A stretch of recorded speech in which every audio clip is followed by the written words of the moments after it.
दोस्तों की हाल चाल है जनाब, तुसी वेखते पे हो अपना देश पंजाब टीवी ते मैं थोड़ा मेज़बान मोहम्मद नदीम खरल। सब तो पहले अपने चैनल को करो सब्सक्राइब ते बेल आइकन का बटन करो प्रेस के मेरी हर आने वाली अच्छी और बेहतरीन वीडियो तुहाडे तक पहुंचे और तुसी वेखो सब तो पहले। दोस्तों की खिदमत हमेशा अच्छे ते बेहतरीन जानवर थोड़ा वी नदीम खरल लैके हाजिर होंदा। अज थोड़े वास्ते 6 झोटियां की वीडियो लैके हाजिर होए हैं, बेहद लाजवाब ने और प्योर नीली दियां ने और अल्लाह के खास चंगियां सोहनियां सुथरियां और हर पासों आरां पारां वालियां, कोई कमी कोताही नहीं। जनाब कैमरामैन साहब झोटी नंबर 1 विखाणगे, फिर 2, फिर 3, फिर 4, फिर 5, फिर 6। कैमरामैन साहब आओ बिस्मिल्लाह, ये सारा साहब साहब आप करना है क्लियर।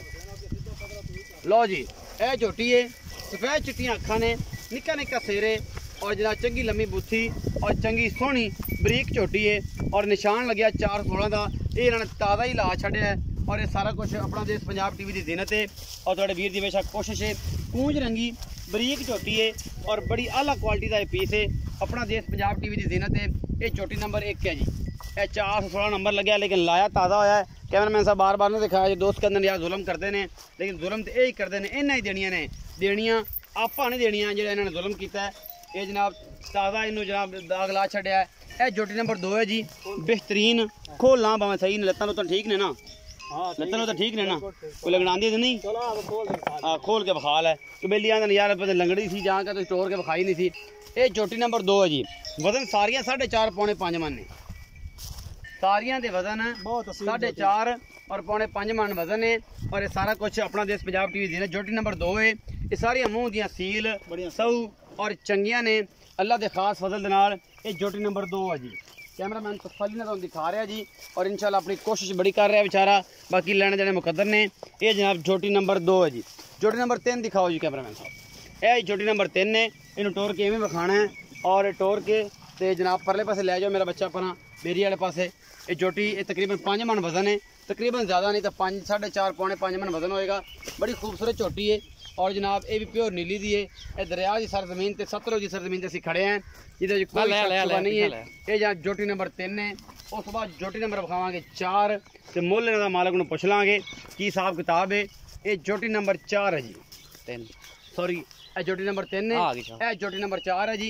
यह तुहाडे सामने ये थोड़ी जी बेचारी कमजोरड़ी जी है मेरे तरह, ये पता नहीं इन्हूं की है, बग्गी मुछ है, चिट्टियां अखां दी है और खुंडे सिंह ने, लेकिन नीली दी होंदियां थोड़ी कमजोर ने। बाकी जनाब लेने देने मुकद्दर ने, आला क्वालिटी के पीस अपना देश पंजाब टीवी की जीनत होंगे ने और थोड़ा वीर हमेशा एक अच्छी कोशिश करता है थोड़े वास्ते। लो जी, ये झोटी नंबर 4 है जी, बग्गी मुछ सफेद चिट्टी अख मत्थे दबोली और खुंडे सिंह।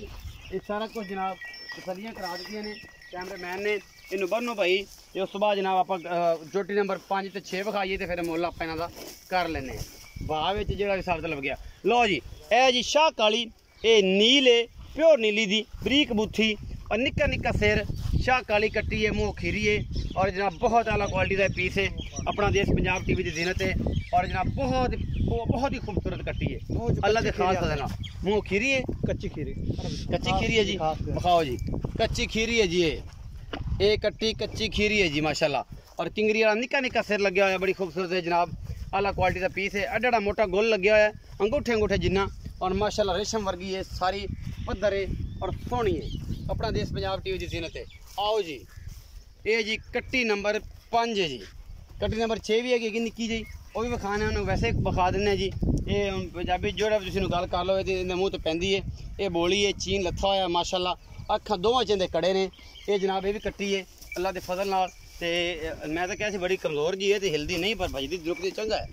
लो जी, ये भी कट्टी है जी तुहाडे सामने। आओ जी भाई फयाज,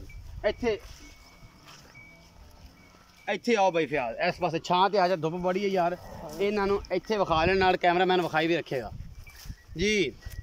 कैमरामैन साहब बिस्मिल्लाह करे इधर साडे वाले बंदा विखाओ जी। अस्सलाम वालेकुम जी। वालेकुम सलाम जी, की हाल है? ठीक ठाक जी। की नाम है मेरे भरा दा?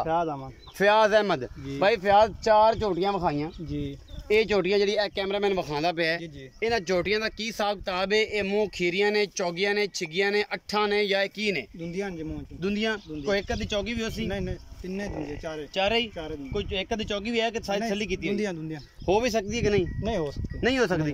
अच्छा भाई फयाज और मेरे कोल खलो, मेरी जान इत्थे कोल मेरे करीब खलो। अच्छा मेरा वीर, ये जे 4 झोटियां ने, इन्हां दा वखरा वखरा मुੱਲ है कि इक्को भाव च? कट्ठा करो जी, की मुੱਲ है? 1,20,000 रुपए। 1,20,000 ਸਾਰੀਆਂ ਦਾ। ਸਾਰਿਆਂ ਤੋਂ ਇਕੱਠੀ ਵੱਖਰੀ ਲਵੇ ਕੋਈ ਹਾਂ ਤੇ ਕੱਲੀ 1,20,000 ਦੇ ਸਾਂ ਕੱਲੀ 1,20,000 ਦੀ ਏ। ਸਾਰੀਆਂ ਦੇ 1,20,000 ਦੇ ਪੁੱਠੇ ਨਾਲ ਰੇਟ ਹੈ, ਮਤਲਬ 4,80,000 ਰੁਪਇਆ ਬਣਦਾ ਹੈ ਜੀ। ਇਹਨਾਂ ਚਾਰਾਂ ਦਾ। ਇਹਦੇ ਵਿੱਚੋਂ ਕੋਈ ਮੁਹੱਬਤ ਪਿਆਰ ਹੋ ਜਾਏ, ਥੋੜਾ ਘਣਾ ਹੋ ਜਾਵੇ। ਕੋਈ ਬੰਦਾ ਇੱਕ ਦੀ ਲਵੇ ਤੇ ਉਹ ਕਿੰਨੇ ਦੀ? ਉਹ 1,20,000 ਦਾ। 1,20,000 ਉਹਦੇ 'ਚ ਕੋਈ ਗੁੰਜਾਇਸ਼ ਨਹੀਂ, ਇਕੱਠੀਆਂ ਕੋ ਲਵੇ ਤੇ ਮੁਹੱਬਤ ਪਿਆਰ ਕਰ ਥੋੜਾ ਲੇਗਾ। ਘਣਾ ਹੋ ਜਾਵੇ। ਇਹ ਜਿਹੜਾ ਛੋਟਾ ਵਿਖਾਇਆ ਮੋਤੀਆਂ ਦਾ ਜੋੜਾ, ਇਹ ਖੜਾ ਬੋਲੀ ਕੱਟੀ ਤੇ ਨਾਲ ਉੱਪਰਲੀ ਮੁੰਦਰੀ, ਇਹ ਜਿਹੜੀ ਮੁੰਦਰੀ ਕੱਟੀ ਏ, ਇਹਨਾਂ ਦੋਵਾਂ ਦਾ ਮੁੱਲ ਇੱਕੋ ਹੀ ਹੈ ਕਿ ਵੱਖਰਾ ਵੱਖਰਾ? ਵੱਖਰਾ ਵੱਖਰਾ ਕਰੋ ਜੀ ਇਹਨਾਂ ਦਾ ਵੀ ਵੱਖਰਾ ਵੱਖਰਾ। ਕੱਟੀ ਜਿਹੜੀ ਖੀਰੀ ਹੈ ਉਹਦਾ 95,000 ਰੁਪਏ। ਉਹਦਾ 95,000 ਰੁਪਇਆ। ਆ ਜਿਹੜੀ ਉਹਲੀ ਬੋਲੀ ਹੈ ਮੇਰੇ ਤਰ੍ਹਾਂ ਮਾੜੀ, ਇਹਦਾ ਕੀ ਹੈ? ਇਹਦਾ 45,000 ਰੁਪਏ। ਇਹਦਾ 45,000 ਰੁਪਇਆ। ਇਹਨਾਂ ਦੋਵਾਂ ਵਿੱਚ ਕੋਈ ਮੁਹੱਬਤ ਪਿਆਰ ਉਹ ਥੋੜਾ ਘਣਾ ਹੋ ਜਾਸੀ। ਹੋ ਜਾਏਗਾ। ਥੋੜਾ। ਅੱਛਾ ਨਾਮ ਹੀ ਦੱਸਿਆ? ਫਿਆਜ਼ ਅਹਿਮਦ। ਫਿਆਜ਼ ਅਹਿਮਦ ਭਾਈ। ਫਿਆਜ਼ 1,20,000 ਦੇ ਪੁੱਠੇ ਨਾਲ 4 ਨੇ ਜੀ ਔਰ 95,000 ਦੀ ਉਹ ਮੁੰਦਰੀ ਏ। ਖੀਰੀ ਬੋਲੀ ਜਿਹੜੀ ਏ ਇਹ 45,000 ਰੁਪਏ ਦੀ ਏ। ਇਹਨਾਂ 'ਚ ਮੁਹੱਬਤ ਪਿਆਰ ਹੈ, ਮੈਂ ਕੋ ਥੋੜਾ ਘਣਾ ਹੋ ਜਾਸੀ, ਜ਼ਿਆਦਾ ਨਹੀਂ ਹੁੰਦਾ। ਇਹ ਬੋਲੀ ਮੁੰਦਰੀ 45 ਤੇ ਜਨਾਬ 1,40,000 ਰੁਪਏ ਇਹਨਾਂ ਦੋਵਾਂ ਦਾ। ਇਹ 1,20,000 ਦੇ ਪੁੱਠੇ ਨਾਲ ਨੇ, ਚੰਗੀਆਂ ਝੋਟੀਆਂ ਨੇ। ਚੰਗੀਆਂ। ਔਰ ਇਹ ਵਜ਼ਨ ਕਿੰਨਾ ਸੀ ਫਿਆਜ਼, ਕੋਈ ਅੰਦਾਜ਼ਾ ਹੈ? ਕੋਈ 5 ਮਣ ਤੋਂ ਘੱਟ ਵੀ ਹੋ ਸਕਦੀ ਹੈ ਕਿ ਭਾਰੀਆਂ ਵੀ ਹਨ। ਅੱਛਾ ਕੋਈ ਭਾਰੀਆਂ ਵੀ ਨੇ, ਹਾਂ। ਕੋਈ 5 ਮਣ ਤੋਂ ਉੱਤੇ ਵੀ ਨੇ। ਇੱਕ ਹੌਲੀ ਵੀ ਵਿੱਚ ਇੱਕ ਲੱਗਦੀ ਹੌਲੀ ਹੈ। ਹੈ। ਆ ਮੇਰੇ ਤਰ੍ਹਾਂ ਲਿੱਸੀ ਵੀ ਇੱਕ ਵਿੱਚ ਹੈ। ਹੈਗੀ ਹੈ। ਮਤਲਬ ਐਵਰੇਜ ਜਿਹੜੀ ਹੈ ਪੌਣੇ 5 ਮਣ ਵਜ਼ਨ ਹੈ ਬਿਲਕੁਲ। ਤੇ 1,20,000 ਦਾ ਪੁੱਠਾ ਹੈ। ਜੀ। ਇਹ ਭਾਈ ਫਿਆਜ਼ ਹੈਗਾ ਬੰਦਾ ਸਿੱਧਾ ਸਾਦਾ ਜੱਟ ਲੋਕ। ਇਹ ਜਨਾਬ ਇਹ ਕਰਦੀਆਂ ਨੇ ਕਿ ਵਪਾਰ ਕਰਨਾ ਹੈ? ਕੋਈ ਵਪਾਰ ਦੀਆਂ ਜਾਂ ਘਰ ਦੀਆਂ ਵੀ। ਵਪਾਰ ਵੀ ਕਰ ਲੈਣਾ ਹੈ, ਮਾੜਾ ਚੰਗਾ? ਮਾੜਾ ਚੰਗਾ। ਕੋਈ ਘਰ ਦੀਆਂ ਵੀ ਨੇ? ਘਰ ਦੀਆਂ ਵੀ। ਅੱਛਾ ਵਿੱਚ ਘਰ ਦੀਆਂ ਵੀ ਨੇ ਤੇ ਵਪਾਰ ਦੀਆਂ ਵੀ ਨੇ। ਸਾਡਾ ਲੱਗਾ 416। 400 ਹੁਣ ਤਾਜ਼ਾ ਕਿਉਂ ਲਾਇਆ ਜੀ? ਬਸ ਸ਼ੌਂਕ ਤੋਂ ਲਾਇਆ, ਘਰ ਦੀਆਂ ਨਾ। ਘਰ ਦੀਆਂ ਤਾਂ ਲਾਇਆ। ਅੱਛਾ ਭਾਈ ਫਿਆਜ਼ ਨੇ ਜਿਹੜਾ ਸ਼ੌਕ ਵੀ ਰੱਖਿਆ ਹੈ ਤੇ ਘਰ ਦੀਆਂ ਵੀ ਹੈਗੀਆਂ ਨੇ ਤੇ ਜਨਾਬ ਇਹ ਵਪਾਰ ਵੀ ਕਰਦਾ ਹੈ। 1,20,000 ਦਾ ਪੁੱਠਾ ਹੈ। ਬਾਕੀ ਜਨਾਬ 95 ਤੇ 45 ਦੇ ਹਿਸਾਬ ਨਾਲ ਨੇ। ਆਪਣਾ ਬਹੁਤ ਸਾਰਾ ਖਿਆਲ ਰੱਖਣਾ ਹੈ। ਵੀਡੀਓ ਨੂੰ ਲਾਈਕ ਵੀ ਕਰਨਾ ਹੈ, ਸ਼ੇਅਰ ਔਰ ਕਮੈਂਟ ਵੀ। ਤੇ ਭਰਾ ਨੂੰ ਦਿਓ ਇਜਾਜ਼ਤ। ਪਾਕ ਆਰਮੀ ਜ਼ਿੰਦਾਬਾਦ ਤੇ ਪਾਕਿਸਤਾਨ ਜ਼ਿੰਦਾਬਾਦ।